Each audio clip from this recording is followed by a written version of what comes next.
एका सुंदर पण छोट्याशा गावात ही गोष्ट घडते.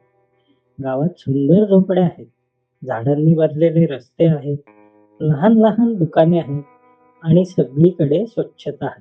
त्या गावाच्या अगदी शेजारी एक दाट जंगल आहे. त्या जंगलात एक मोठी भयानक गुहा आहे. त्या गुहेत एक भयंकर चेटकीण राहते. गावकरी त्या चेटकिणीला खूप घाबरतात, कारण तिच्या डोळ्यात डोळे घालून कोणी पाहिले तर तो माणूस लगेच दगडात बदलतो अशी सगळ्यांची भीती आहे. पण गावकऱ्यांना जंगलावर अवलंबून राहावे लागते.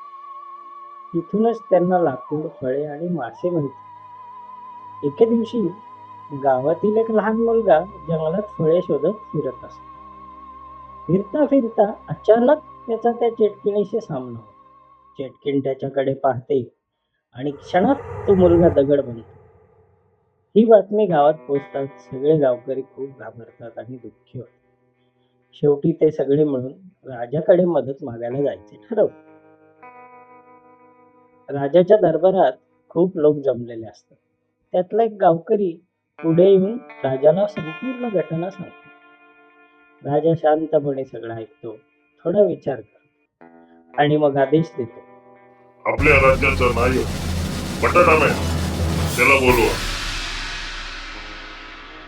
थोड्याच वेळात बटाटा मॅन राजाच्या दरबारात येतो. राजा आणि बटाटा मॅन दरबारात बसून चहा पित असतात. राजा त्याला सगळी घटना सांगतो आणि म्हणतो, या भयंकर चिटकिडीपासून गावकऱ्यांची सुटका कर. बटाटा मॅन मान डोलवतो आणि मिशन स्वीकारतो. तो त्या गावात जातो आणि गावकऱ्यांशी बोलायला सुरुवात करतो. चेटकीण तुम्हाला नेमकी कधी दिसली? ती कुठे दिसते? काही ठराविक पॅटर्न आहे का?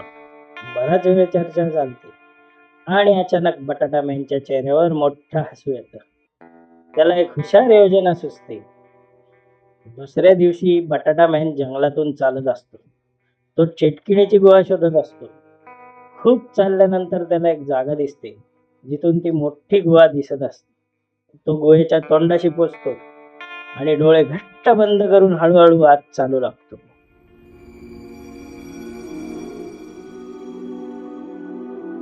बटाटा मॅनच्या मनात भीती असते. त्याच्या कपाळावर घाम आलेला असतो. त्याला आशा असते की त्याची योजना काम करेल. तेवढ्यात गुहेतून एक भयानक हसू ऐकू येतं. चेटकीण गुरगुरल्या आवाजात विचारते, कोण आहे तिकडे? त्यावेळी आपल्याकडेही काहीतरी भयानक औषध बनवत असते. बटाटा मॅन शांतपणे उत्तर देतो, मी एक साधा बटाटा आहे. तुमचा खूप मोठा चाहता आहे. तुमच्याबद्दल खूप महान गोष्टी ऐकल्या म्हणून तुम्हाला भेटायला आलो आहे. हे ऐकून चेटकीण थोडी गर्विष्ठ विचारते. काय हवंय तुला?